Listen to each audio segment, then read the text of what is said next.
Hi guys, Aaron Suarez here, and for today's video ituturo ko nga sa inyo kung paano nyo ba i-connect yung drone camera nyo sa cellphone nyo. So ganito yan, kasi di ba, for example yung drone E88 natin, ito pare-parehas tayo ng brand name, pero sometimes magkakaiba tayo ng application na dapat i-download para sa drone camera natin. And ang pinaka magandang way, ito step 1, tuturo ko sa inyo ha. Kahit nga hindi nyo napanoorin to pero syempre panoorin pa din. Step 1, buksan nyo yung drone nyo, kunin nyo ngayon yung dito, yung manual. Ayan ito yung manual guys. Kung makikita nyo sa manual natin, nandito agad yung app. Ayan download and install mobile app. Scan the QR code below, ito yon. Pero o kaya i-search mo naman RCFPB Pro in App Store. Pwede rin yan sa Play Store. Tingnan nyo, search natin. Ayan, meron na ako dito, RCFPB Pro. Ayan, yung akin naka-install na ayan. So kung makikita nyo ngayon, meron na ako nyan Ngayon, sabi dito, scan the QR code. Kung ayaw nyo naman i-search, pwede nyo siya i-scan. Paano yon? Pwede kayong gumamit ng Google Lens. Ito, ayan Google Lens kung meron kayo. Kung naka-download yung Google Lens nyo, pwede. Pwede rin naman itong scan QR code. Pwede nyo i-download yan. Try natin. Ayan, lumalabas siya. Tapos pwede mo yan pindutin siguro.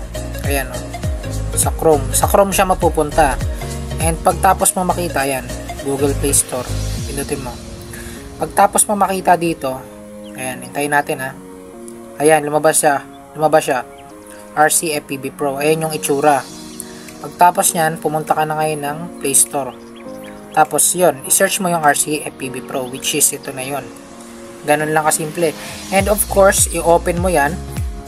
Open natin Kapag in-start mo yan, wala kang makikita. Wala, di ba? Ngayon, ang gagawin mo, punta ka sa Wi-Fi. Ayan. Pero bago yan, kunin mo muna yung drone mo. Isaksak mo yung battery. Siyempre, mahalaga naka-on yan Buksan natin. Ayan, kung makikita mo Tapos hanapin mo ngayon yung pangalan ng drone. Nakalagay dito, ayan, nakalagay dito sa manual, Wi-Fi UFO XXX. Yan yung hahanapin mong pangalan. Hintayin natin. Ito na yon, yung Wi-Fi UFO na yan. Hindi nyo na kailangan yung XXS na yan. Yan yung number. Ayan, i-click natin.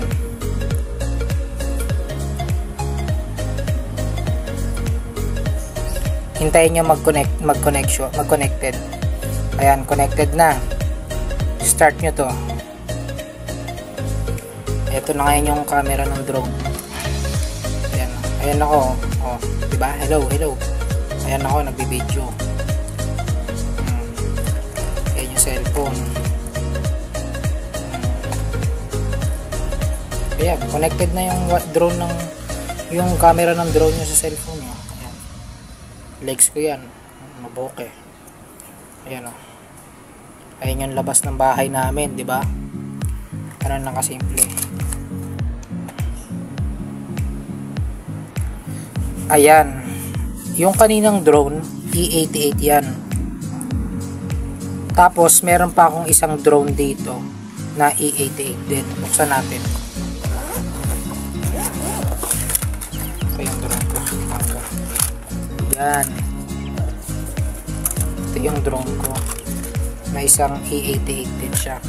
Ngayon, dito sa drone kong isa, medyo magkaiba sila ng manual at saka ibang app yung i-download.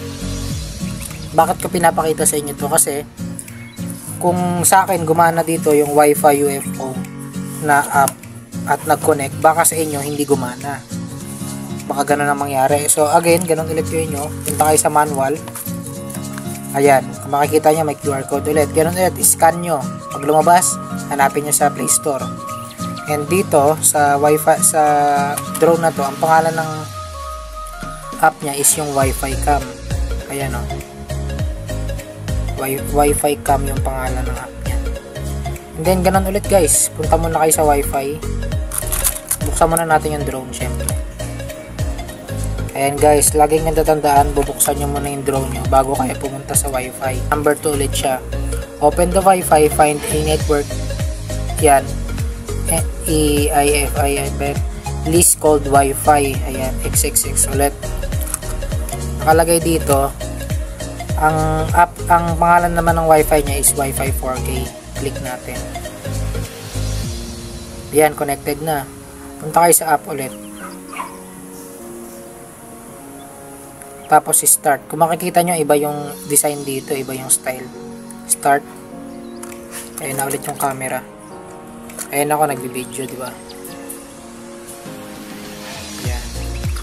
Yan, tutok natin sa labas. Ayan.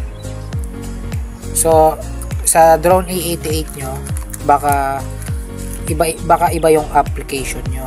So, for example, dito sa akin, kanina, yung RC FPV Pro, dito naman sa isang drone, Wi-Fi 4K. Ayan o, Wi-Fi cam pala, Wi-Fi cam.